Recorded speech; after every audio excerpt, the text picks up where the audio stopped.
چلا جائے، دشمنی میں جتنا بھی برا بن جائے، اور اپنے ہی بھائی، اپنے ہی عزیز حسد کے وجہ سے انصاف اور انسانیت کی تمام حدیں توڑ پار کر جائے، مگر پھر بھی ہوتا وہی ہے جو اللہ تعالیٰ چاہتا ہے. یعنی کہ حضرت یوسف علیہ السلام کا جو قصے میں ان کے بھائیوں کی طرف سے جو بھی ظلم اور تکلیف پہنچائی گئی ان کو، آخر کار کئی سالوں کے بعد جب اللہ تعالیٰ نے حضرت یوسف علیہ السلام کو بہت ہی بڑا درجے پر پہنچایا اور مصر کے ایک بہت اہم عہدے پر فائز فرمایا، اور پھر حضرت یوسف علیہ السلام ہی نے برے وقت میں اپنے بھائیوں کو سہارا دیا اور مصر میں ان کو بلایا تھا. تو گویا کہ اس سے رسول اللہ صلی اللہ علیہ وسلم کو یہ پیغام دیا جا رہا ہے، یہ سمجھایا جا رہا ہے کہ آخر کار کامیابی رسول اللہ صلی اللہ علیہ وسلم کے اور مسلمانوں ہی کی ہوگی. اور جس قدر غم سے آج آپ گزر رہے ہیں، اس سے کئی زیادہ گنا خوشی اور بڑا مقام ملے گا. ٹھیک ہے، اگر ہم انشاءاللہ سورہ یوسف کو ہم پڑھیں گے تو ہمیں اندازہ ہوگا کہ اس سورہ میں بہت زیادہ کمال درجے کا غم ہمیں نظر آتا ہے. جب حضرت یوسف علیہ السلام پر ان کے خود بھائی ہی ظلم کرتے ہیں، پھر بعد میں بھی ان کو بہت ساری تکالیف برداشت کرنی پڑتی ہے، لیکن پھر ہم یہ بھی دیکھتے ہیں کہ اسی درجے کی خوشی اور بلکہ انتہائی درجے کی اور بہت بڑی کامیابی حضرت یوسف علیہ السلام کو حاصل ہوتی ہے. اسی طرح جس حد تک بے بسی سے گزرے حضرت یوسف علیہ السلام کے کنویں کی تہ میں بیٹھے ہوئے تھے، اکیلے تنہائی میں، اندھیرے میں، اور بچپن تھا ابھی ان کا، تو اسی درجے کی کمال درجے کا اقتدار بھی اللہ تعالیٰ نے ان کو بخشا آخر کار، اور وہ ایک بادشاہ کے مقام پر پہنچے. اور جس طرح حضرت یوسف علیہ السلام کے والد کا ہم جانیں گے کہ وہ غم سے رو رو کر اندھے، ان کی آنکھوں کی روشنی ختم ہو گئی اور وہ نابینا ہو گئے. کئی سالوں کی جدائی کے بعد جب بیٹے سے ملاقات ہوتی ہے، اور جس بڑے درجے اور مقام پر بیٹے پہنچے ہوئے تھے، حضرت یوسف علیہ السلام پہنچے ہوئے تھے، تو یہ خوشی سے ان کی دوبارہ سے ان کی آنکھیں، اللہ سبحانہ تعالیٰ ان کی آنکھوں کی روشنی واپس آ جاتی ہے. اور پھر جب حضرت یوسف علیہ السلام مختلف طریقے سے آزمائے جائیں گے، تو عزیز مصر کی عورت آپ سے متاثر ہو کر گناہ کی دعوت دے گی، تو حضرت یوسف علیہ السلام کی پاک دامنی کا، حد درجے کی پاک دامنی کا ہمیں اندازہ ہوتا ہے. اور اسی طرح دیکھیں کہ اتنا زیادہ ظلم برداشت کرنے کے بعد بھی آخر کار جب حضرت یوسف علیہ السلام بڑے مقام پر پہنچتے تو اپنے بھائیوں کو بالکل معاف کر دیتے ہیں، ان پر کوئی کسی قسم کا طعنہ نہیں رکھتے. تو یہ سارے واقعات جو ہیں وہ غم کے بعد خوشی ملنے کی خبر دیتے ہیں. اسی وجہ سے کچھ علماء کہتے ہیں کہ اگر کوئی سورہ کو اس کی معنی اور مطلب کو دھیان میں رکھتے ہوئے پڑھے پورے اخلاص کے ساتھ، تو اس سے غمگین آدمی جو ہے اور نا امید اور غمگین آدمی بھی خوش ہو جاتا ہے، اور اس کا غم دور ہو جاتا ہے، کہ اللہ سبحانہ تعالیٰ کی رحمت اس میں نظر آتی ہے. برے حالات میں انسان کے دل میں امید پیدا ہوتی ہے کہ یہ برے حالات ہمیشہ نہیں رہنے والے. حضرت عمر بن خطاب اور حضرت عثمان بن عفان رضی اللہ عنہ سے روایت کی جاتی ہے کہ وہ اکثر صبح کی نماز میں سورہ یوسف کی تلاوت کیا کرتے تھے. اور ایک روایت ہے، عبداللہ بن شداد کہتے ہیں کہ میں نے عمر رضی اللہ عنہ کو ہچکیوں کے ساتھ رونے کی آواز سنی، جبکہ وہ سورہ یوسف کے تلاوت کرتے ہوئے اس آیت پر پہنچے، انما اشکو بسی وحزنی اللہ، میں اپنے غم کی شکایت صرف اللہ کے جناب میں رکھتا ہوں. یہ بخاری کی روایت ہے، بخاری کی حدیث ہے. تو خلاصہ یہ ہے کہ اس سورہ میں رسول اللہ صلی اللہ علیہ وسلم کے لیے دل کی تسلی کا بہت سا سامان موجود ہے، کہ جس طرح سے حضرت یوسف علیہ السلام کو ان کے بھائیوں نے کنویں میں پھینک دیا، اس کے بعد حضرت یوسف علیہ السلام نے تقوی اور صبر کے نتیجے میں حضرت یوسف علیہ السلام نے ہر غم اللہ کے تقوی نہیں چھوڑا اور صبر نہیں چھوڑا، تو اللہ کی رحمت سے ایک دن وہ وقت آیا جب ان کے بھائیوں کو معافی مانگنی پڑی اپنے بھائی سے، اور حضرت یوسف علیہ السلام کے تمام رشتہ دار بھائی سبھی ایک دن عاجزی سے کھڑے ہوئے تھے اور آپ حضرت یوسف علیہ السلام کی برتری کو تسلیم کیا انہوں نے۔ سورہ یوسف کی 91 آیت میں ہے کہ قالوا تاللہ لقد آثرک اللہ علینا وإن کنا لخاطئین، کہ انہوں نے کہا اللہ کی قسم بلا شبہ یقیناً اللہ نے تجھے ہم پر فوقیت بخشی اور بلا شبہ ہم واقعی خطا کار ہیں۔ تو یہ ان ساری باتوں کی وجہ سے حضرت رسول اللہ صلی اللہ علیہ وسلم کے لیے اور مومنوں کے لیے بہت تسلی کا سامان تھا اس سورہ میں، کہ یہ برا وقت بھی کٹ جائے گا اور ایک وقت آئے گا کہ اللہ تعالی ہمیں بھی فتح اور نصرت نصیب فرمائے گا، اور یہی لوگ جو آج ہم پر ظلم کر رہے ہیں وہ ہمارے آگے معافی کے طلبکار ہوں گے۔ جب مکہ فتح ہوا 8 ہجری میں مکہ فتح ہوا تھا، یہ سورہ 12ویں 90 میں نازل ہوئی ہے۔ پھر 13 90 میں رسول اللہ صلی اللہ علیہ وسلم کو ہجرت کا حکم آیا اور آپ صلی اللہ علیہ وسلم مدینہ چلے گئے، اور مدینہ میں 8 سال کے بعد یعنی 8ویں ہجری میں مکہ فتح کر دیا۔ اللہ سبحانہ تعالیٰ کے فضل سے مکہ فتح ہو گیا، تو رسول اللہ صلی اللہ علیہ وسلم نے بھی اپنی قوم کے لوگوں سے یہ سوال کیا کہ لوگوں بتاؤ میں تمہارے ساتھ کیا معاملہ کرنے والا ہوں۔ وہ بولے کہ آپ شریف بھائی اور شریف بھائی کے بیٹے ہیں، اور ان کے جواب کے بعد آپ صلی اللہ علیہ وسلم نے فرمایا میں تم سے وہی بات کہتا ہوں جو میرے بھائی یوسف علیہ السلام نے اپنے بھائیوں سے کہی تھی، لا تثریب علیکم اليوم، کہ جاؤ آزاد ہو، تم پر کوئی الزام نہیں۔ تو گویا کہ اس سورہ میں جس طرح رسول اللہ صلی اللہ علیہ وسلم کو ایک آئینہ دکھایا گیا کہ آپ کے لیے کامیابی قریب ہے، اسی طرح جو دشمن تھے آپ صلی اللہ علیہ وسلم کے، ان کے ذہنوں میں بھی یہ بات واضح کر دی گئی کہ ان کی عاقبت بھی خراب ہونے والی ہے، اگر یہ اسی روش پر رہے تو ان کی عاقبت خراب ہوگی۔ اس کی تفسیر کو سمجھتے ہیں، لفظوں کو سمجھتے ہیں۔ الف لام را، یہ حروف مقطعات ہیں جو کہ کچھ سورہ کے شروع میں آئے ہیں، اور ان کو اسی طرح الگ الگ پڑھا جاتا ہے، الف لام را، اور ان کا معنی صحیح معنوں میں ان کی معنی اور تفسیر جو ہے وہ اللہ سبحانہ تعالیٰ ہی جانتے ہیں۔ علماء نے اس کے بارے میں کچھ اجتہاد کیا ہے، لیکن اللہ سبحانہ تعالیٰ ہی، اللہ تعالیٰ نے ان کا معنی یا رسول اللہ صلی اللہ علیہ وسلم نے ان کا معنی ہمیں نہیں بتایا۔ تو پھر تلک آیات الکتاب المبین، یہ آیات ہیں واضح کتاب کی۔ تو یہاں پر واضح الکتاب کا مطلب قرآن مجید ہے، اور جو کہ المبین ہے، اور مبین کا کیا مطلب ہوتا ہے؟ جو کہ جیسے بیان ہم کہتے ہیں، بیان جب ہم سننے جاتے ہیں تو ہمیں باتوں کو سمجھایا جاتا ہے، واضح کر کے ہمیں ایک پیغام دیا جاتا ہے۔ تو یہ المبین قرآن جو ہے وہ واضح کتاب ہے، یعنی کہ اس میں جو کچھ بھی ہے وہ انسانوں کے ہدایت کے لیے ہے، اور وہ اللہ سبحانہ تعالیٰ کا کلام ہے، اور وہ ایسا کلام ہے جو کہ ہر پڑھنے والے کے لیے واضح ہے، ہر پڑھنے والا اس سے فائدہ اٹھاتا ہے۔ اور نہ صرف یہ بلکہ جو بھی قرآن کو پڑھتا ہے سمجھتا ہے وہ اس کے لیے واضح بات ہوتی ہے کہ یہ اللہ سبحانہ تعالیٰ ہی کی طرف سے ہے، اس میں کوئی شک نہیں ہے۔ یہ ایک ہدایت کا پیغام ہے انسانوں کے لیے اور اللہ سبحانہ تعالیٰ کی طرف سے۔ پھر اِنَّا أَنزَلْنَاهُ قُرْآنًا عَرَبِيًّا لَعَلَّكُمْ تَعْقِلُونَ، اللہ تعالیٰ نے اِنَّا، بے شک ہم، اللہ تعالیٰ نے اپنے شاہی کلام کا یہ انداز ہوتا ہے جب اللہ تعالیٰ اپنے لیے جمع کا صیغہ استعمال کرتے ہیں، بے شک ہم،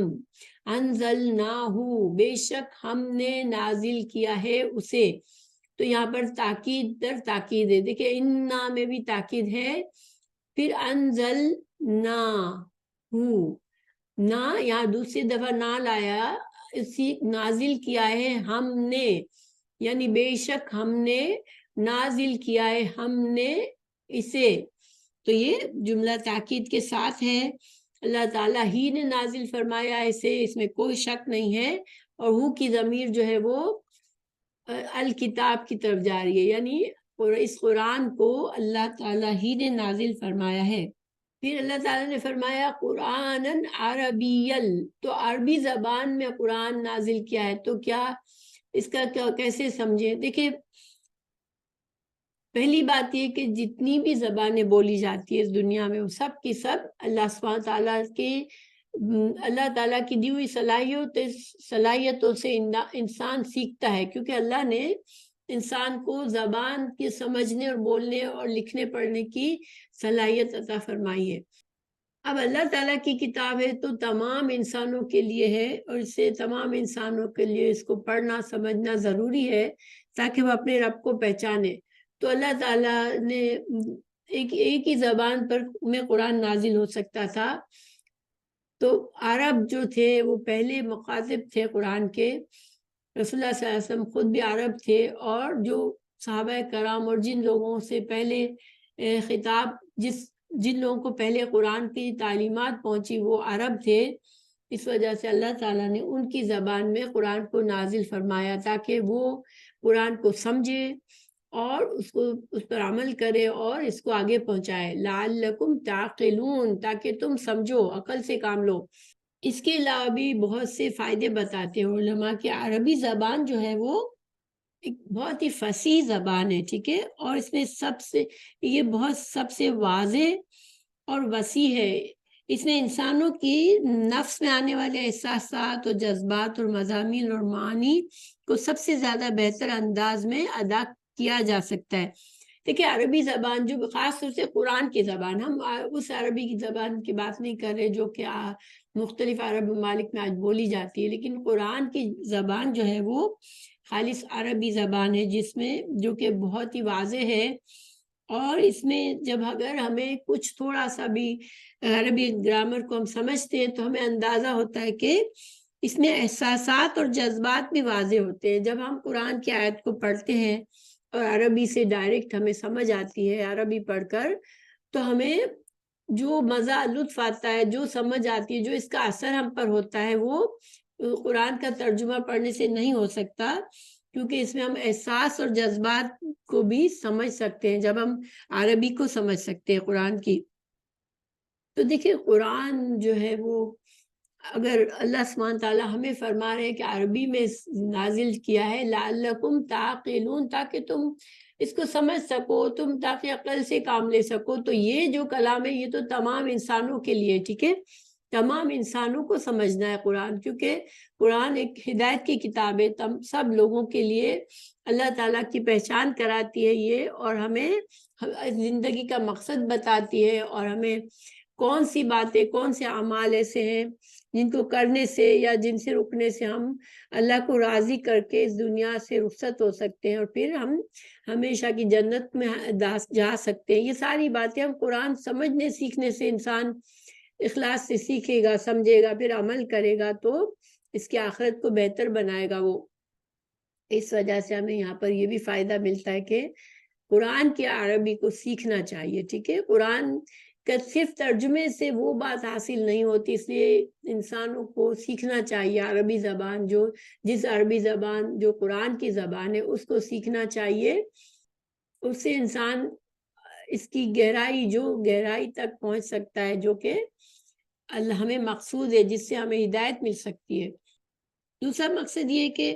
اللہ سبحانہ تعالیٰ یہ فرما کر کہ ہم نے عربی میں نازل کیا ہے، یہ پہلے مخاطب جو اس وقت کے لوگ تھے ان سے فرما رہے ہیں کہ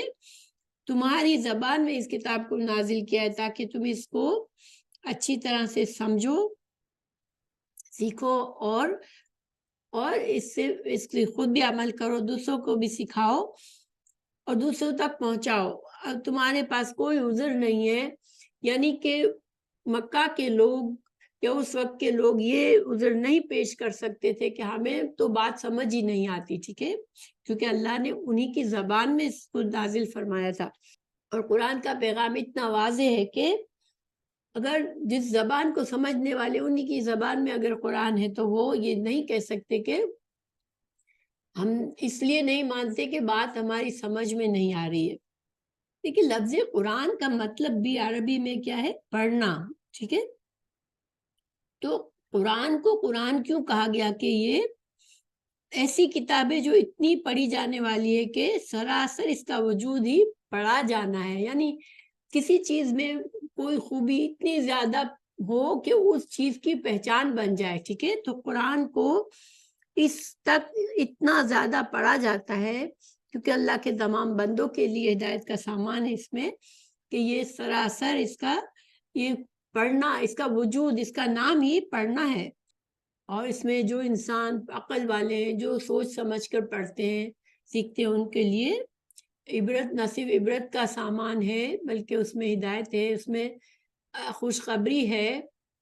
یہ اللہ سے قریب کرنے والی کتاب ہے، اس کو پڑھنا، سمجھنا، اس پہ عمل کرنا انسان کو اپنے خالق سے قریب کرتا ہے۔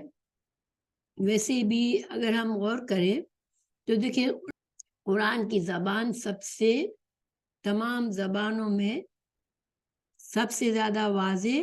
اور سب سے زیادہ وسیع، اور قرآن جو کتاب ہے، اللہ کی کتاب ہے، یہ سب کتابوں میں سب سے اشرف ہے اور زیادہ بلندی اور شرف رکھنے والی کتاب ہے۔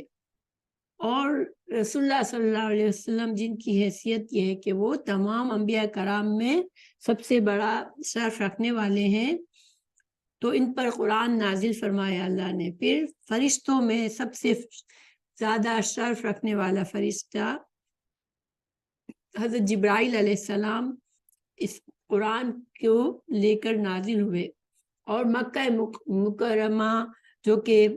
سب سے زیادہ شرف والی جگہ ہے دنیا میں، اس میں اس کا آغاز ہوا، اس کے نزول کا۔ اور رمضان مبارک جو سب سے زیادہ بابرکت مہینہ ہے،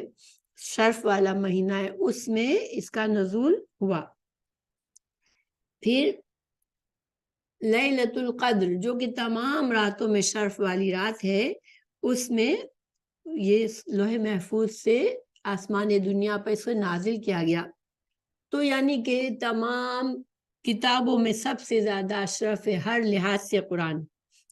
اور ویسے بھی دیکھیں عربی زبان، کسی بھی زبان کو سیکھنے کے لیے اس کے حروف تہجی سیکھنے پڑتے ہیں، تو حروف تہجی عربی زبان میں صرف 29 ہیں، جبکہ بہت سی زبانیں آج بولی جاتی ہیں اور دنیا میں ابھی ان کو استعمال ہوتا ہے، ان کے حروف تہجی کئی زیادہ بھی ہیں، کسی کے 80 ہے، کسی کے 50 ہے، کسی کے اس سے بھی زیادہ ہے۔ تو گویا کہ اس لحاظ سے بھی یہ زبان آسان ہے کیونکہ اس کو سیکھنا جو ہے وہ کم حروف تہجی ہے، انسان جلدی سیکھ سکتا ہے۔ پھر ایک سوال یہ ہوتا ہے کہ عربوں پر کیوں اتارا گیا، یعنی عرب کیوں تھے پہلے، جو کہ پہلے مخاطب قرآن کے عرب کیوں تھے؟ تو دیکھیں عرب قوم جو تھی وہ پہاڑوں اور صحراؤں میں رہنے والے لوگ تھے، اور وہ بہت زیادہ سفر کیا کرتے تھے، اس وجہ سے بہت جفاکش، محنتی، خوددار قوم تھی، ٹھیک ہے؟ اور ایک آزاد قوم تھی۔ دیکھیں آزاد قوم اور غلام قوم میں فرق ہوتا ہے۔ آزاد قوم ترقی کرتی ہے، جب اس کو صحیح راستہ مل جاتا ہے تو وہ ترقی کرتی ہے۔ تو عرب جو تھے وہ آزاد ذہنیت رکھنے والے تھے، کسی کے ذہنی غلام نہیں تھے، ٹھیک ہے؟ جیسے آج مسلمان جو ہے وہ ذہنی غلام ہیں دوسری قوموں کے، لیکن وہ یہ بات عربوں میں نہیں تھی، حالانکہ ان میں جہالت اور گمراہی تھی، ٹھیک ہے، لیکن بت پرستی تھی، شرک تھا، ظلم و ستم کرتے تھے، باہمی لڑائیاں ہوتی تھی، چوری ڈاکے، جوا، شراب نوشی، زنا، اس طرح کی برائیاں ان کے اندر جہالت کی وجہ سے تھی، کیونکہ وہ بہت عرصوں سے وہ جہالت کی اور شرک کی زندگی گزار رہے تھے۔ لیکن اس کے باوجود ان میں بہت سی خوبیاں بھی تھی، جیسے بہت غیرت مند قوم تھی، اور پھر قبائلی زندگی کی وجہ سے ان میں حمیت اور دفاع کا جذبہ تھا، یعنی کہ بزدلی نہیں تھی ان میں، اگر ان کے رشتہ داروں پر، ان کے خاندان پر کوئی آنچ آتا، کوئی اس کو نقصان پہنچانا جاتا تو وہ اس کا دفاع کرنا جانتے تھے، اور غلامی قبول کرنے والے لوگ نہیں تھے، عہد کو پورا کرنے والے تھے۔ دیکھیں عہد کو پورا کرنے یہ بہت ہی اچھی ایک صفت ہے جو کہ مسلمانوں کے لیے اللہ تعالیٰ نے قرآن میں بھی سورہ مائدہ میں بھی فرمایا کہ ایمان والوں اپنے عہدوں کو پورا کرو، ٹھیک ہے؟ تو عہد کو پورا کرنے کی ان کے اندر صفات تھی، سخاوت کی صفات تھی، بہت سخی ہوا کرتے تھے، سچے ہوتے تھے، اور چونکہ ان پڑھ قوم تھی اس وجہ سے ان کا حافظہ بہت زیادہ مضبوط تھا۔ اسی وجہ سے جب قرآن نازل ہوا تو بہت زیادہ حفاظ تھے، بہت سے لوگوں نے قرآن کو اپنے سینے میں محفوظ کر لیا۔ تو بے شمار خوبیاں بھی تھی، اور اللہ سبحانہ تعالیٰ جانتا تھا کہ اگر یہ جہالت میں ڈوبے ہوئے لوگ، اگر ان کے اندر سچائی آئے گی، قرآن کا نور آئے گا، تو وہ بہت ہی نکھر جائیں گے، اور واقعی میں یہی ہوا۔ اور ان کے اندر زبان کی خوبی اور وسعت بھی تھی، وہ اپنے مطلب کو بہت اچھی طرح اظہار کر سکتے تھے۔ جو اس وقت کے جو شاعر ہوا کرتے تھے، ان کی جو شاعری ایک طرح سے عرب زبان میں جو جس چیز پر وہ فخر کرتے تھے، وہ اپنی زبان پر فخر کرتے تھے، اور وہ دوسرے لوگوں کو عجمی یعنی گونگا سمجھتے تھے، اپنی زبان کو وہ اتنا وسعت والا سمجھتے تھے، اور واقعی میں وسعت والی زبان تھی، عربی زبان ہے وسعت والی، اور اس میں جس طرح سے اظہار کیا جا سکتا ہے ایک مطلب کو کھول کھول کے، وہ دوسری زبانوں میں نہیں ہو سکتا تھا۔ تو یہ دوسرے لوگوں کو عجمی کہتے تھے، ٹھیک ہے، اپنے مقابلے میں۔ تو ان ساری وجوہات کی بنا پر یہ بات سمجھ آتی ہے کہ اللہ تعالیٰ نے عربوں کا انتخاب کیا کہ اس دین کو دنیا میں پھیلائیں گے رسول اللہ صلی اللہ علیہ وسلم کے بعد، کیونکہ آخری نبی صلی اللہ علیہ وسلم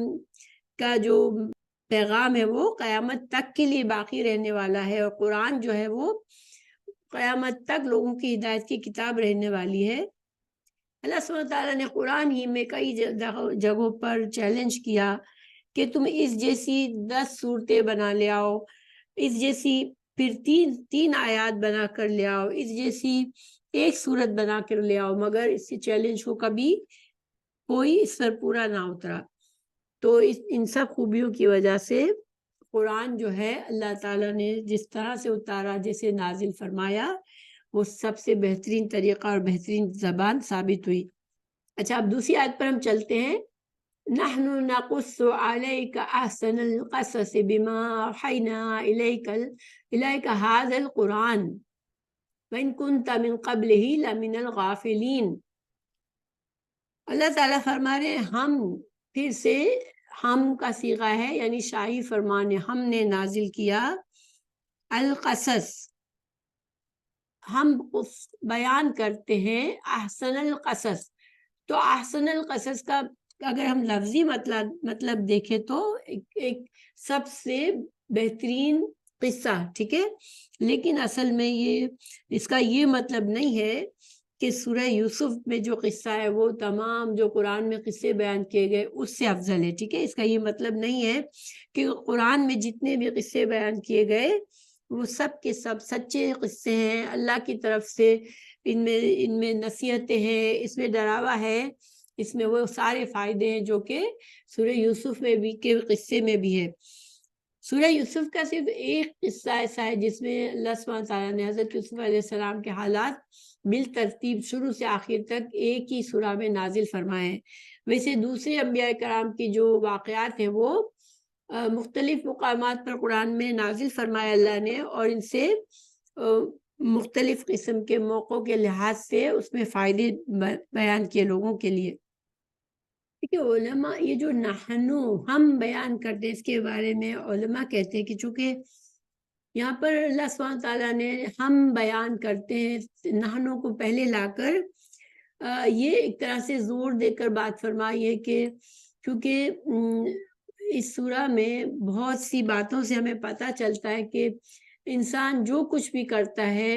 اور جو کچھ بھی ہو رہا ہوتا ہے وہ اللہ سبحانہ تعالیٰ کے کنٹرول سے باہر نہیں ہوتا، اللہ غالب ہے۔ اللہ تعالیٰ واقعات ہمیں بظاہر ہمیں جو بھی لگ رہے ہوتے ہیں، لیکن انجام کار وہی ہوتا ہے جو اللہ سبحانہ تعالیٰ چاہتے ہیں۔ تو ایک طرح سے اس سے اشارہ ملتا ہے کہ ہم بیان کرتے ہیں کیونکہ اللہ سبحانہ تعالیٰ غالب ہے، اللہ تعالیٰ جو چاہے کر سکتا ہے۔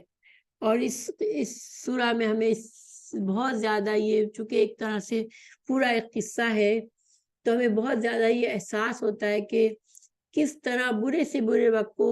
پھر اور برے سے برے حالات کو آہستہ آہستہ جب بھی اللہ نے چاہا ان کو اچھے سے اچھے بہترین حالات میں تبدیل کر دیا۔ پھر اللہ تعالیٰ فرما رہے کہ بما اوحینا الیک ھذا القرآن، یعنی یہ قرآن وحی کرنے کے ذریعے سے ہم تجھے سب سے اچھا بیان سناتے ہیں۔ بما اوحینا الیک ھذا القرآن وان کنت من قبلہ لمن الغافلین، تو ہمیں یہاں پر اللہ سبحانہ تعالیٰ کیا بتا رہے ہیں کہ رسول اللہ صلی اللہ علیہ وسلم سے فرمایا جا رہا ہے کہ آپ کو یہ ساری باتیں نہیں پتا تھی، ٹھیک ہے، یہ باتیں جو ہم بتانے جا رہے ہیں یہ آپ کچھ بھی نہیں جانتے تھے، آپ غافل تھے ان باتوں سے۔ لیکن یہاں پر تاکید کے ساتھ بات کی گئی ہے، ان میں تاکید ہے اور لا من الغافلین، یہ لام تاکید ہے، یعنی کہ تاکید کے ساتھ یہ بات واضح کر دی گئی کہ رسول اللہ صلی اللہ علیہ وسلم کے پاس کوئی اور ذریعہ نہیں تھا، یہ ساری باتیں صرف اور صرف اللہ سبحانہ تعالیٰ کے نے وحی کے ذریعے نازل فرمائی ہے۔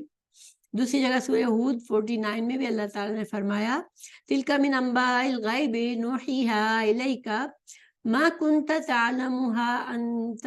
ولا قومک من قبل ھذا، کہ یہ غیب کی خبروں سے ہے جنہیں ہم تیری طرف وحی کرتے ہیں، اس سے پہلے نہ تو انہیں تو جانتا تھا اور نہ تیری قوم، یعنی آپ کو ان باتوں کا پہلے سے کوئی خبر نہیں تھی، نہ آپ کے پاس کوئی ذریعہ تھا۔ رسول اللہ صلی اللہ علیہ وسلم امی تھے، پڑھے لکھے نہیں تھے کہ کہیں سے کوئی کتابیں پڑھتے ہوں یا کوئی اور ذریعے سے آپ صلی اللہ علیہ وسلم کے پاس یہ باتیں پہنچتی ہوں، اور نہ ہی دیکھیے عالم الغیب بھی نہیں تھے، اس میں یہاں بھی نفی ہوتی ہے، کیونکہ عالم الغیب وہ ہوتا ہے جو کہ ہمیشہ سے سب کچھ پتا ہوتا ہے اسے، ٹھیک ہے، مگر رسول اللہ صلی اللہ علیہ وسلم کے پاس جو علم آیا وہ اللہ کی طرف سے آیا۔ عالم الغیب صرف اللہ کی ذات ہے،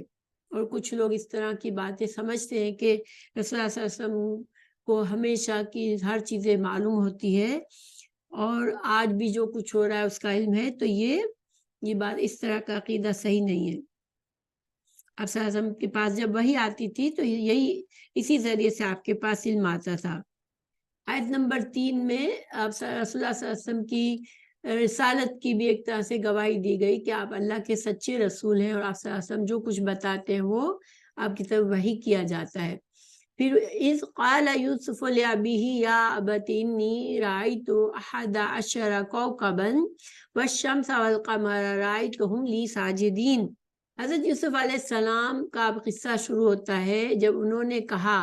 حضرت یوسف علیہ السلام نے فرمایا اپنے باپ سے، لی ابیہ یا ابتی، یا ابتی جو ہے وہ بڑا پیار سے جب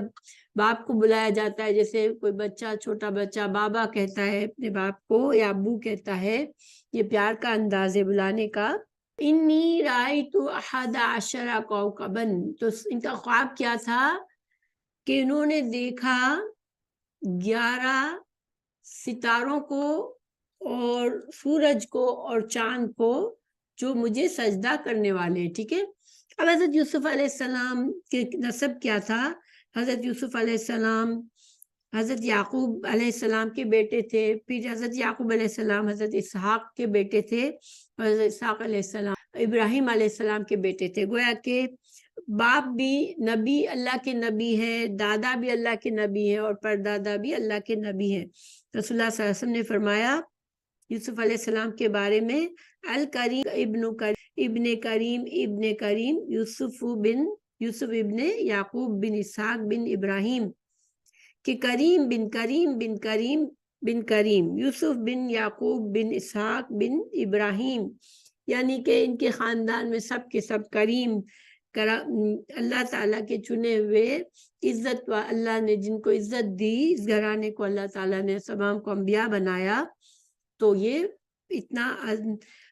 بلند ان کا نسب نامہ ہے۔ خواب جو ہے، دیکھیے خواب ایسا ہے کہ جس کی جیسے تعبیر کا اندازہ ہوتا ہے، بعض خواب جو ہوتے ہیں وہ ان کی تعبیر ہر انسان کو فوراً سمجھ نہیں آتی یا اشارہ بھی نہیں ملتا، چونکہ خواب جو ہے وہ اس طرح سے نہیں ہوتے جس طرح ہمارے واقعات دنیا میں ہمارے سامنے آتے ہیں۔ تو خواب ایک طرح سے ایک تمثیلات ہوتی ہے جس کو سمجھنا پڑتا ہے تعویل کے ذریعے۔ لیکن یہ خواب میں واضح اشارہ تو ملتا ہے کہ حضرت یوسف علیہ السلام کو کوئی بڑی فضیلت ملنے والی ہے کہ چاند اور سورج اور 11 ستارے، تو 11 ستارے حضرت یوسف علیہ السلام کے 11 بھائی تھے، اور چاند اور ستارے سے مطلب ماں باپ ہے، تو گویا کہ یہ بہت ہی واضح طرح سے کوئی نشانی ملتی ہے جس میں کہ حضرت یوسف علیہ السلام کو اللہ تعالیٰ کی طرف سے کوئی فضیلت مل رہی ہے، کوئی بڑا مقام مل رہا ہے۔ اس وجہ سے حضرت یعقوب علیہ السلام فکر مند ہوئے کہ ایسا نہ ہو کہ شیطان ان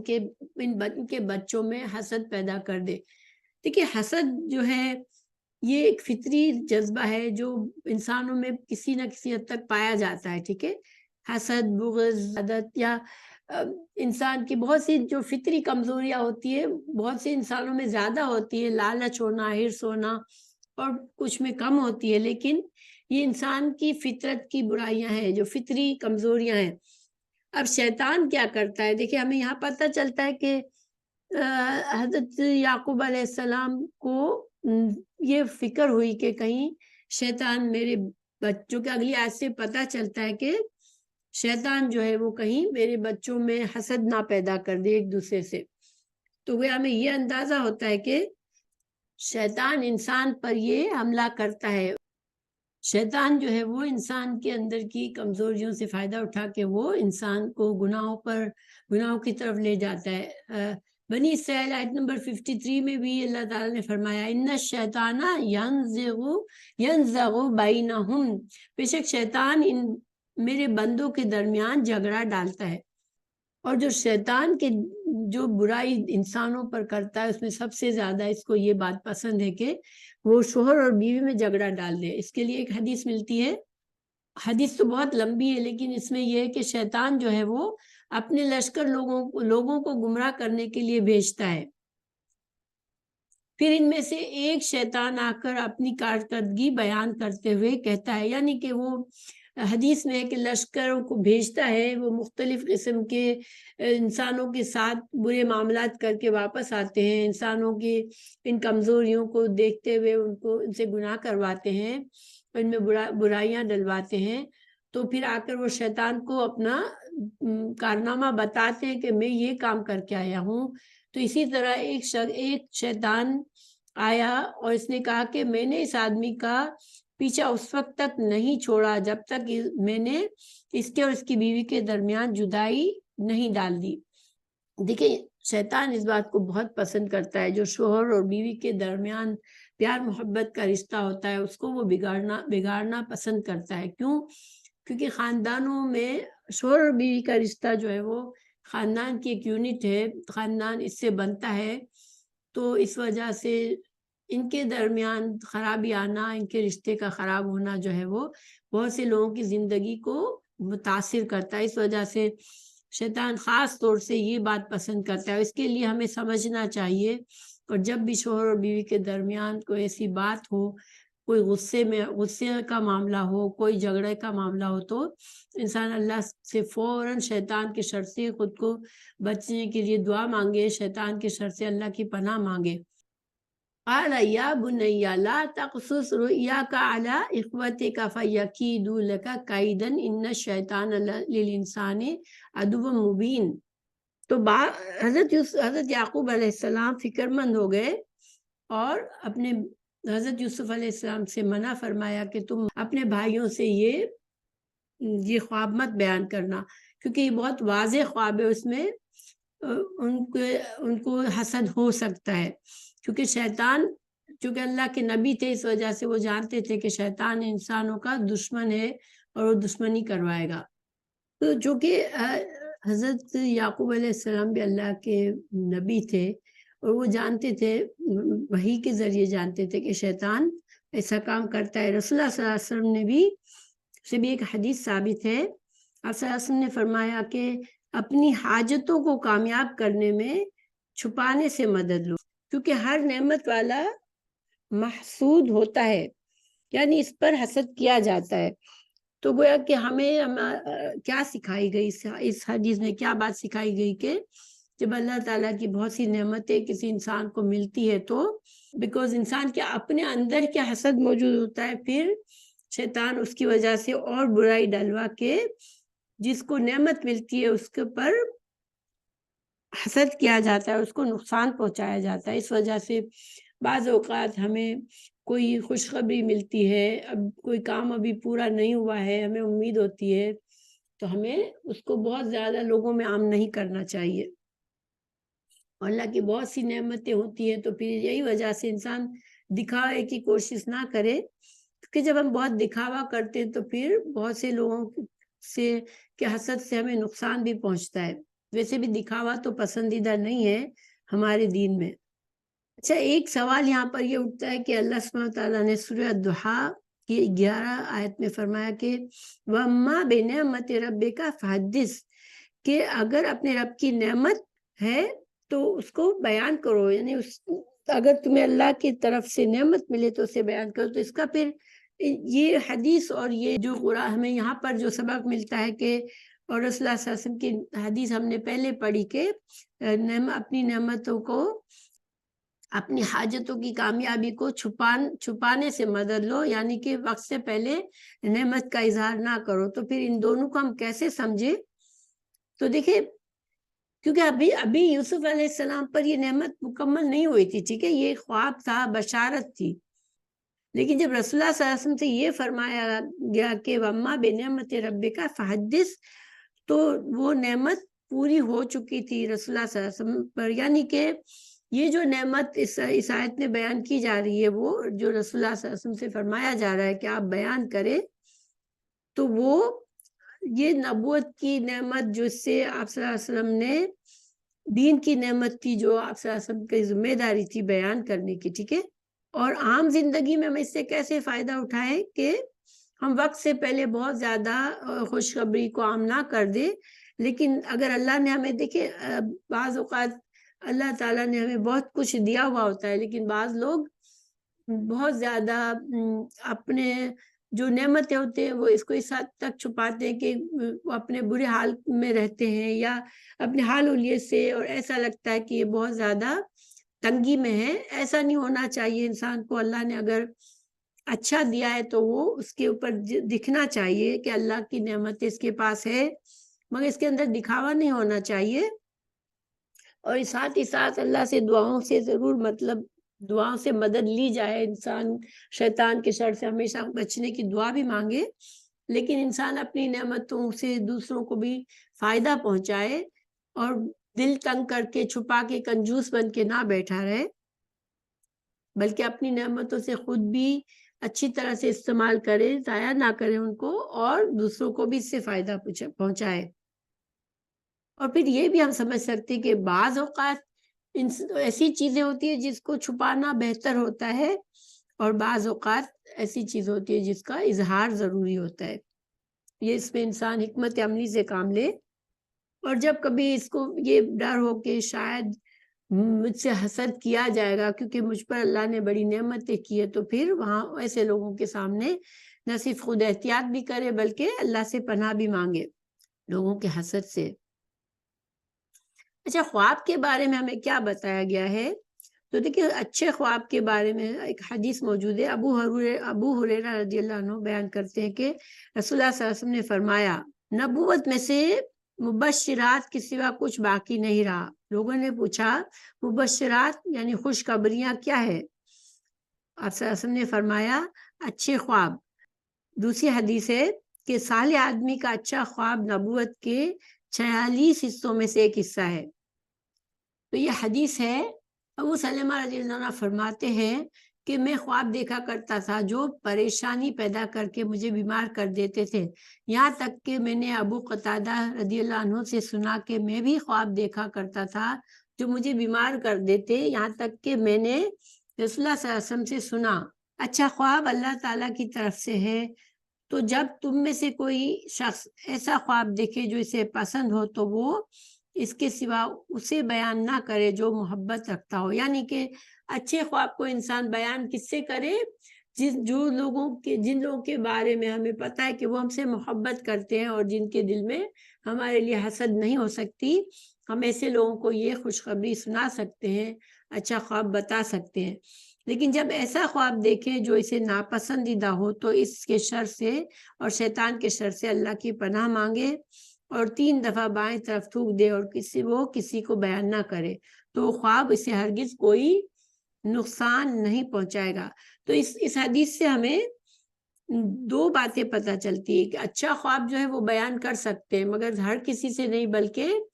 خاص ان لوگوں سے جو کہ یا تو ہمیں تعبیر، جن کو کچھ تعبیر آتی ہے، اور پھر ہمیں پتہ ہے، یقین ہے کہ وہ ہم سے حسد نہیں کریں گے، وہ ہم سے محبت کرنے والے اچھے لوگ ہیں، تو ہم ان کو سنا سکتے ہیں۔ جب برا خواب آئے، ڈرنے والا خواب آئے، تو پھر وہ شیطان کی طرف سے ہوتا ہے۔ تو ایسے خواب سے انسان، خواب سے جب آنکھ کھلے تو وہ کسی کو بتائے نہ، بلکہ اللہ کی پناہ مانگے اور شیطان کے شر سے اللہ کی پناہ مانگے اور 3 دفعہ تھوک دے اور پھر کسی کو بیان نہ کرے، ٹھیک ہے؟ تو یہ فرق ہے اچھے خواب میں اور برے خواب میں۔ برے خواب کے ایک اور بھی حدیث سے ہمیں پتہ چلتا ہے کہ خواب جو ہوتا ہے وہ معطل ہوتا ہے، اس کی تعبیر معطل ہوتی ہے جب تک کہ ہم اس کو بیان کرتے ہیں، ٹھیک ہے؟ پھر وہ خواب واقع ہو سکتا ہے۔ تو اسی وجہ سے برے خواب کو بتانا نہیں چاہیے، اور اچھے خواب کو بتانے میں بھی جیسا دیکھا ویسا بتانا چاہیے، اس میں اپنی طرف سے کوئی غلطی نہیں کرنی چاہیے، اور اچھے لوگوں کو بتانا چاہیے جو ہم سے محبت کرتے ہیں یا جو ہمیں اچھی اس کی تعبیر بتا سکتے ہیں۔ حضرت یعقوب علیہ السلام کو یہ جو فکر ہوئی کہ بھائیوں کو مت بتانا، وہ تم سے حسد کریں گے، تو اس سے یہ بھی اندازہ ہوتا ہے کہ شاید ان میں سے کوئی بھی نبی نہیں بنے۔ حضرت یعقوب علیہ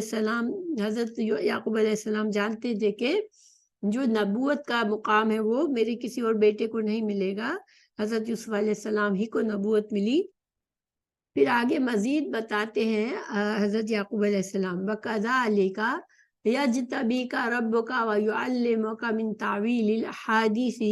وَيُتِمُّ نِعْمَتَهُ عَلَيْكَ وَعَلَى آلِ يَعْقُوبَ كَمَا أَتَمَّهَا عَلَى أَبَوَيْكَ مِن قَبْلُ إِبْرَاهِيمَ وإسحاق إِنَّ رَبَّكَ عَلِيمٌ حَكِيمٌ۔ اب جو ہے وہ حضرت یعقوب علیہ السلام تعبیر بتا رہے ہیں اپنے حضرت یوسف علیہ السلام کو، یعنی پچھلی آیت میں بھائیوں کو خواب نہ بتانے کی تنبیہ فرمائی، اب جو ہے وہ خواب کی تعبیر بتا رہے ہیں کہ اسی طرح تیرا رب تجھے چنے گا اور تجھے باتوں کی اصل حقیقت سمجھنے میں سے کچھ سکھائے گا اور اپنی نعمت تجھ پر اور آل یعقوب پر پوری کرے گا۔ تو اسی طرح یعنی کہ جس طرح سے اللہ تعالیٰ نے یہ نعمت حضرت ابراہیم علیہ السلام کو نبوت کی نعمت دی، حضرت اسحاق علیہ السلام کو، حضرت یعقوب علیہ السلام کو، تو اسی طرح اللہ تعالیٰ حضرت یوسف علیہ السلام کو، یعنی کہ باپ والد اپنے بیٹے کو بتا رہے ہیں کہ اللہ تعالیٰ آپ پر بھی یہ اپنی نعمت فرمائے گا۔ اور یجتبی کا مطلب جو ہوتا ہے، یجتبی جبا یجتبی کا مطلب یہ ہوتا ہے کہ کسی خوبی کی بنا پر چن لینا، یعنی کسی انسان کے اندر کوئی ایسی خوبی ہو جس کی وجہ سے اس کو کسی کام کے لیے، کسی عہدے کے لیے چنا جائے۔ تو گویا اللہ سبحانہ تعالیٰ انبیاء کرام کو جب چنتا ہے دوسرے بندوں میں سے، تو اللہ تعالیٰ نے ان انبیاء کرام کو کچھ ایسی خصوصیات دے کر پیدا کیا ہوتا ہے جو کہ نبوت کے لیے ضروری ہوتی ہے، اور یہ نبوت ظاہری بات ہے اللہ کے فیض سے ملتی ہے۔ تو اللہ سبحانہ تعالیٰ ہی پہلے وہ صفات ان بندوں میں پیدا کرتا ہے، ان بندوں کو، انبیاء کرام کو ان صفات، خاص صفات کے ذریعے ساتھ پیدا کرتا ہے، اور پھر ان کو اپنے فضل سے انبیاء کا درجہ دیتا ہے۔ اور اسی طرح جو انبیاء کرام کے قریب لوگ ہوتے ہیں جیسے صدیقین، شہداء، صالحین، تو یہ جو ساری جو خصوصیات ہوتی ہیں وہ بھی اللہ تعالیٰ ہی کی دین ہوتی ہے۔ اللہ تعالیٰ ہی ایسے بندے پیدا کرتا ہے جس میں وہ صفات ہوتی ہے، پھر وہ بندہ اپنے اعمال سے، اپنی کوشش سے ان صفات کو اور بڑھاتا ہے، کیونکہ یہ نہیں ہوتا کہ کسی کو نبی بنایا تو اب اس کے لیے سارے کام آسان ہو جاتے ہیں۔ انبیاء کرام بہت زیادہ آزمائشوں سے گزرتے ہیں، اسی طرح شہداء صدیقین بھی دین کے لیے قربانیاں دینے والے ہوتے ہیں، مشکل وقت میں سچائی پر قائم رہنے والے ہوتے ہیں، تو اس کے لیے وہ انسان کا اپنی کوشش، اپنی نیت اور اپنا عمل ہوتا ہے، پھر اللہ تعالیٰ اس میں برکت دیتا ہے، اور اللہ کی توفیق سے وہ اتنے بلند درجے کے کام کر سکتے ہیں۔ تو ہم یہ نہیں سوچ سکتے کہ جو لوگ نیک ہوتے ہیں وہ صرف اسی لیے ہوتے ہیں کہ اللہ نے انہیں نیک بنا دیا ہے۔ اللہ تعالیٰ ان کو صفات ضرور دیتا ہے، لیکن اس میں بندے کی نیت اور کوشش بھی شامل ہوتی ہے، اور یہ نیت اور کوشش، اور یہ دوسری بات یہ بھی سمجھ آتی ہے کہ نیت اور کوشش سے انسان برائیوں سے بچ سکتا ہے، چاہے اس کے اندر بہت زیادہ اعلیٰ صفات نہ بھی ہوں، تب بھی انسان اللہ کی مدد سے، کوشش سے، دعا سے اپنی بری عادتوں کو چھوڑ سکتا ہے۔ اگر اس میں حسد ہے تو حسد کو دور کرنے کے لیے دعا کر سکتا ہے، اور کوشش سے اپنے نفس کو پاک کرتا رہتا ہے۔ تو دیکھیے دوسری آیت قرآن کی سورہ فاطر 32 بھی اگر ہم پڑھتے ہیں، ثم اورثنا الکتاب الذین اصطفینا من عبادنا، کہ پھر اس کتاب کے وارث ہم نے وہ لوگ بنائے جنہیں ہم نے چن لیا۔ تو اس کا دیکھیے اس کا مطلب ہے کہ اللہ تعالیٰ کی جو کتاب ہے، دین کی دعوت ہے، تو یہ پہلی بات، اس کا ملنا، اس کو قبول کرنا، یہ سب اللہ کی توفیق سے ہوتا ہے، ٹھیک ہے۔ لیکن اللہ سبحانہ تعالیٰ جب کسی کو چنتا ہے تو اللہ تعالیٰ اس کی ان پاک صفات کو دیکھ کر چنتا ہے، پھر وہ بندے کی نیت اور کوشش ہوتی ہے۔ جب وہ انسان جو ہے اس کا وارث، کتاب کا وارث ہونے کا کیا مطلب ہے؟ تو اس کے کئی درجے ہو سکتے ہیں۔ کسی کو اللہ تعالیٰ بے حد کتاب کا علم نصیب ہوتا ہے،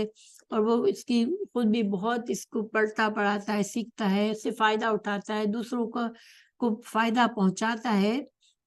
تو اس سے ہمیں یہ سمجھ آتی ہے بات کہ انسان کو ہمیشہ دعا بھی اللہ سے مانگنا بہت ضروری ہے توفیق کے لیے، ٹھیک ہے، کیونکہ ہر کام اللہ کی مرضی سے ہوتا ہے۔ اللہ تعالیٰ سے اگر ہماری نیت اور کوشش ہوگی، ہم دعا کرتے رہیں گے، تو اللہ تعالیٰ انسان کو جب توفیق دیتا ہے تو پھر وہ مزید فیض حاصل کر سکتا ہے۔ سورہ اعراف کی آیت نمبر 43 میں ہے، وَمَا كُنَّا لِنَهْتَدِيَ لَوْلَا أَنْ هَدَانَا اللَّهُ، کہ جنت میں جنتی کہیں گے کہ اگر ہم کبھی نہ تھے کہ ہدایت پاتے، اگر یہ نہ ہوتا کہ اللہ نے ہمیں ہدایت دی۔ تو گویا کہ ہدایت ایک ایسی چیز ہے جو انسان کو مستقل طور پر مانگنی چاہیے۔ اور دیکھیں اگر ہم سورہ فاتحہ جو پہلی سورہ ہے قرآن میں، اس میں اللہ تعالیٰ نے ہمیں دعا سکھائی، اور کیا دعا سکھائی؟ اہدنا الصراط المستقیم، بندہ اللہ سے سیدھے راستے کی ہدایت مانگتا ہے، یعنی کہ دنیا کی بے شمار نعمتیں انسان مانگتا ہے زندگی میں، لیکن ایک دعا جو اللہ نے ہمیں سکھائی، جو سب سے پہلے ہم قرآن میں ہمیں سورہ فاتحہ کی صورت میں ملتی ہے، جو کہ ہم نماز میں ہمیں ہر نماز کی رکعت میں پڑھنی ہوتی ہے، وہ اللہ سے ہدایت مانگنی ہوتی ہے۔ اگر ہدایت انسان کو اللہ تعالیٰ دے دیتا ہے تو پھر وہ آخر کار جنت تک پہنچ جاتا ہے، اپنی کوشش کرتا رہتا ہے، اس کی نیت میں اخلاص اللہ ہوتا ہے اگر، تو اللہ تعالیٰ اس کے لیے ہدایت کا راستے پر اسے جما دیتا ہے۔ اور یہ جو کذالکا، اسی طرح یجتبیکا، تو اس کذالکا کا مطلب مختلف کیا گیا ہے۔ ایک تو یہ کہ جس طرح اللہ تعالیٰ نے حضرت یوسف علیہ السلام سے حضرت یعقوب فرما رہے ہیں کہ جس طرح اللہ تعالیٰ نے آپ کو یہ خواب دکھایا، تو اسی طرح اللہ تعالیٰ آپ کو چن بھی لے گا، اور چننے سے مراد یعنی کہ اعلیٰ درجہ نصیب فرمائے گا اللہ تعالیٰ، وہ مقام دے گا جو کہ عزت کا منصب ہوگا، یعنی نبوت اور صدیقیت، نبوت اور صدیقیت سے نوازے گا، اور ایک وقت آئے گا کہ اعلیٰ مقام پر پہنچو گے کہ اپنے عہدے کی وجہ سے سب بندوں میں فوقیت حاصل ہوگی۔ پھر آگے وَيُعَلِّمُكَ مِن تَعْوِيلِ الْأَحَادِيثِ، تعویل کا معنی ہوتا ہے صحیح مطلب سمجھنا، ٹھیک ہے، کسی بات کی تہ تک پہنچنا، کسی بات کو صحیح طرح سے سمجھنا۔ تو یہاں پر تعویل الحادیث سے مراد کیا ہے کہ اللہ تعالیٰ تمہیں بصیرت اور کمال فہم دے گا، یعنی باتوں کو سمجھنے کی حکمت عملی دے گا، حکمت عملی ہوگی، بصیرت ہوگی، گہرائی سے بات کو سمجھنے کی سمجھ ہوگی، اور خوابوں کی تعبیر کا علم بھی. ٹھیک ہے، یہ سارے مطلب لیا گیا اس سے.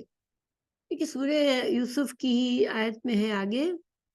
کہ وَكَذَلِكَ مَكَّنَّا لِيُوسُفَ فِي الْأَرْضِ وَلِنُعَلِّمَهُ مِنْ تَأْوِيلِ الْأَحَادِيثِ. یہاں بھی اللہ تعالیٰ نے یہی بات فرمائی جب حضرت یوسف علیہ السلام کو مصر میں پہنچا دیا گیا تھا. اور اسی طرح پھر رب قد آتیتنی من الملک وعلمتنی من تعویل الاحادیث. اور جب آخر کار حضرت یوسف علیہ السلام کو بڑا عہدہ ملتا ہے، عزیز مصر کا عہدہ ملتا ہے، تو یہی بات حضرت یوسف علیہ السلام دعا کرتے ہیں کہ یا اللہ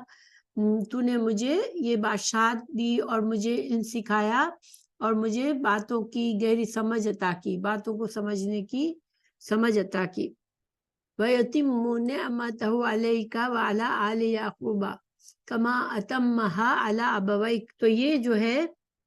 تمہارے ابویک کا مطلب دو باپ، ٹھیک ہے، یعنی کہ باپ اور دادا. جس طرح حضرت یوسف علیہ السلام کے والد، ان کے دادا اور پردادا پر اللہ کی جو نعمت تھی، نبوت اور رسالت اور حکومت عطا فرمائی اللہ نے، تو اسی طرح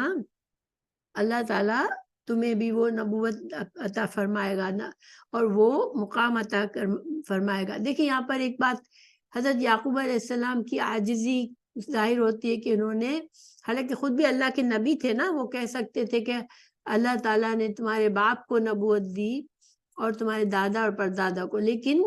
ابوائی دو باپوں کا کہہ کر ابراہیم اور اسحاق فرمایا، یعنی دادا اور پردادا کا نام لیا. تو یہ ان کی عاجزی ثابت ہوتی ہے، حالانکہ وہ خود بھی نبی تھے اور کہہ سکتے تھے کہ اللہ تعالیٰ نے جس طرح تمہارے باپ کو نبی بنایا، دادا اور پردادا کو نبی بنایا، اس طرح اللہ تمہیں بھی نبوت سے نوازے گا. اور یہ جو یتم نعمتہ، نعمت کا تمام کرنا، تو اس میں وہ تمام نعمتیں آ جاتی ہیں جو اللہ تعالیٰ نے بنی اسرائیل پر کی. ٹھیک ہے، کیونکہ قرآن میں کئی جگہوں پر بنی اسرائیل کا ذکر آیا ہے، اس میں ان کو جو بھی اللہ تعالیٰ نے بہت سی نعمتیں عطا فرمائی، ایون بادشاہت، حضرت داؤد علیہ السلام، حضرت سلیمان علیہ السلام کو بادشاہت نصیب کی. تو یہ ساری نعمتیں کی طرف اشارہ ہے کہ یہ ساری نعمتیں جو ہے اللہ تعالیٰ نے ان کو بنی اسرائیل کو دی، اور اللہ تعالیٰ نے اپنی نعمتیں تمام کی. تو یہ نعمتیں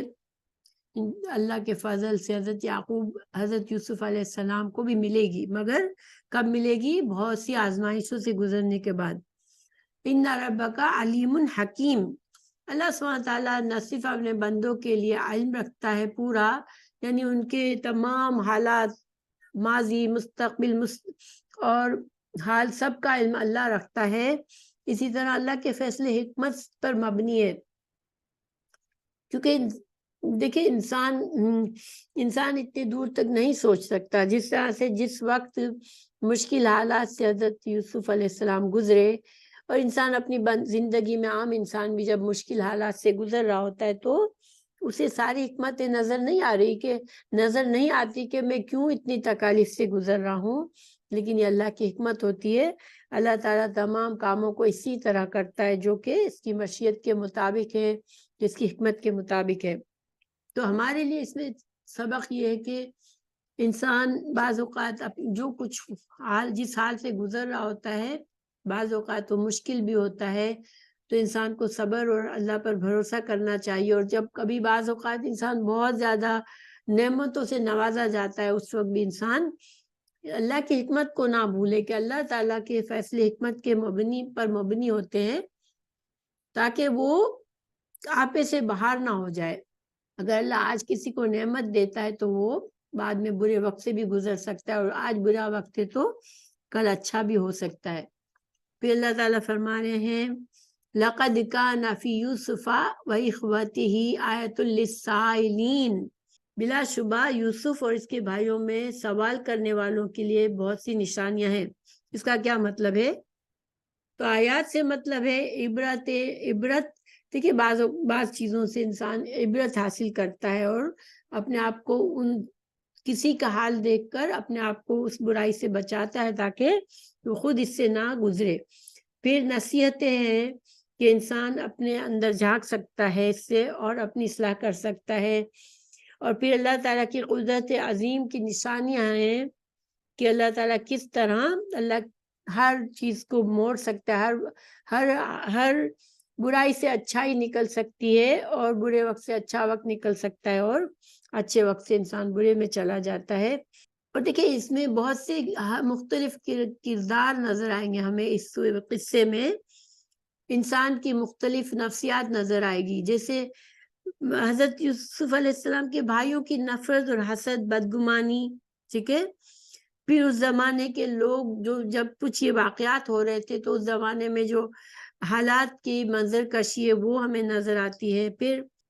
حضرت یوسف علیہ السلام کو غلام بنا کر بیچا گیا تو ہمیں یہ بھی پتہ چلتا ہے کہ آزاد انسان کو بھی لوگ غلام بنا لیتے ہیں اگر کوئی انسان کسی پر قابو پا لے تو۔ اور ہمیں اس زمانے میں کس طرح سے حکومت چلتی تھی، کس طرح سے حکومت کے کام ہوتے تھے، انتظام کیسا ہوتا تھا، یہ میں سمجھ آتی ہے۔ اور جس طرح سے قانون ہمیں پتہ چلے گا کہ ان کے قوانین کس طرح تھے۔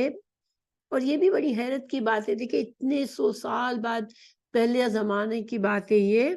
اور جب ہم ان کے قوانین پڑھیں گے کہ کس طرح سے قانون پر عمل کرنے کا ہمیں نظر آئے گا، تو یہ بھی آج کے لیے سبق ہے کہ قانون جو کسی حکومت کے قانون ہوتے ہیں ان پر عمل کرنا حکمت کے مطابق ہوتا ہے، ٹھیک ہے۔ لوگوں کو جہاں انسان رہتا ہے،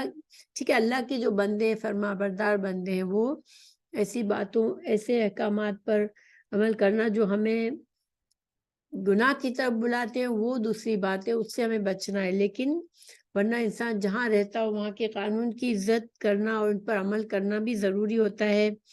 پھر شیطان کے بارے میں ہمیں اندازہ ہوا کہ کس طرح شیطان بہکا کر انسانوں میں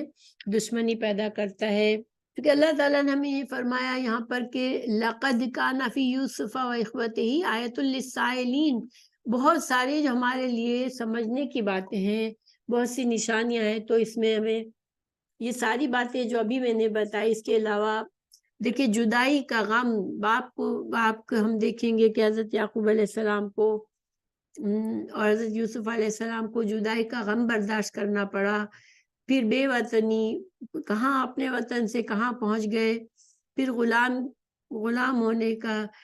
غلامی کا صدمہ برداشت کرنا پڑا، پھر ان کے اوپر آزمائش، اوپر سے عزیز کی بیوی کی آزمائش آئی ان کے اوپر، اور حضرت یوسف علیہ السلام کے عفت کا امتحان لیا گیا جس میں وہ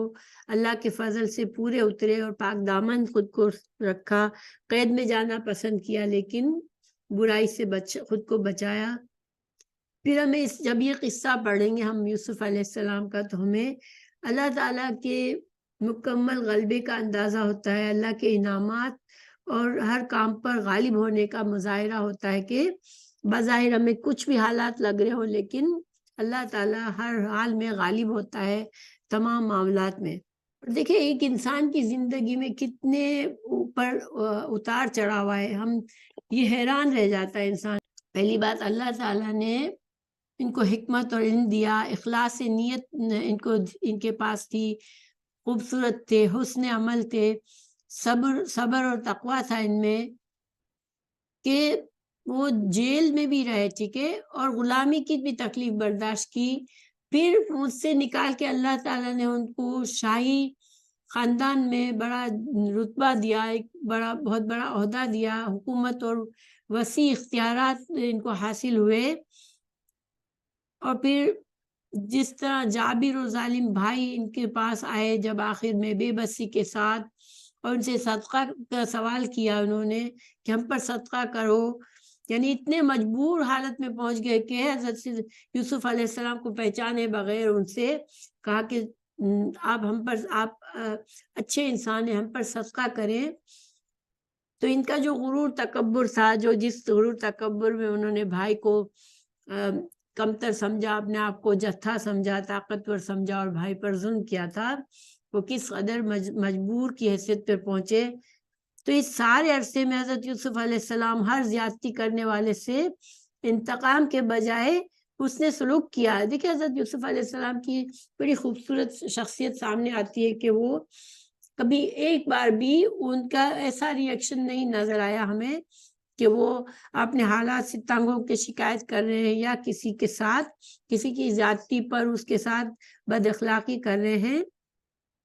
بے مثال صبر اور عفو اور درگزر سے کام لیا، اور آخر کار یوسف علیہ السلام کے خواب میں جو 11 ستارے اور چاند اور سورج کا سجدے کا سجدہ ریز ہونے کی تعبیر جو تھی وہ ظہور پذیر ہوتی ہے، اور سب کو آخر میں حضرت ان کے پاس آنا پڑتا ہے اپنی ضرورت مجبور ہو کر، اپنی ضرورت سے مجبور ہو کر. اور سب بھی حضرت یوسف علیہ السلام دعا کیا مانگتے اللہ سے، فاطر السماوات والارض انت ولی فی الدنیا والآخرہ توفنی مسلم والحقنی بالصالحین، یعنی کہ اسلام پر موت مانگی، صالحین کے ساتھ ملانے کی دعا فرمائی. تو یہ ساری چیزوں میں انسانوں کے لیے سبق ہے، عبرت ہے، نصیحت ہے اور بہت سی نشانیاں ہیں. پھر للسائلین سے کیا مطلب ہے؟ سوال کرنے والے. دیکھیں یہ تو ساری نصیحتیں تو ہمارے لیے بھی ہے، عبرت ہمارے لیے بھی ہے. ان واقعات میں ہم پڑھیں گے جیسے تو ہمیں بہت سے سبق ملے گا. لیکن یہ سوال کرنے والے کون تھے؟ تو دیکھیں اس کے بارے میں کہا جاتا ہے کہ قریش نے یہود کے اشارے پر امتحان کی غرض سے رسول اللہ صلی اللہ علیہ وسلم سے یہ سوال کیا کہ ابراہیم علیہ السلام کا وطن شام تھا تو بنی اسرائیل مصر میں کیسے آباد ہو گئے، حتیٰ کہ موسیٰ علیہ السلام کے دور میں فرعون سے نجات حاصل کی. تو یہ سوال پوچھا گیا تھا رسول اللہ صلی اللہ علیہ وسلم سے. کیوں کہ قریش نے یہودیوں نے یہ اکسایا تھا قریش کو کہ یہ سوال پوچھو کہ بنی اسرائیل کا مصر سے کیا تعلق تھا، مصر میں کیسے پہنچے تھے، کہ حضرت موسیٰ علیہ السلام کو مصر میں جو فرعون کی غلامی سے اپنی قوم کو چھڑانا پڑا، لیکن ان کی قوم وہاں کیسے پہنچی تھی؟ حضرت ابراہیم علیہ السلام تو شام میں رہتے تھے. تو اس کی سوال کے جواب میں یہ صورت نازل ہوئی جس میں ہمیں پتہ چلتا ہے کہ اس قصے میں ہمیں یہ پتہ چلے گا کہ کس طرح قینان سے حضرت یوسف علیہ السلام کو بھائیوں نے کنویں پھینکا، پھر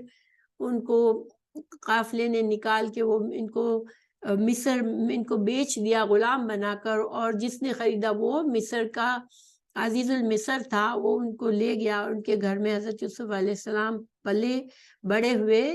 اور پھر ان کو جیل میں جانا پڑا کیونکہ ان پر بدکاری کا الزام لگایا گیا جھوٹا. اور پھر وہاں سے دوبارہ ان کو بادشاہ کے خواب آیا، اور اس خواب کی تعبیر بتانے پر ان کو یہ عزت حاصل ہوئی کہ اللہ تعالیٰ نے ان کو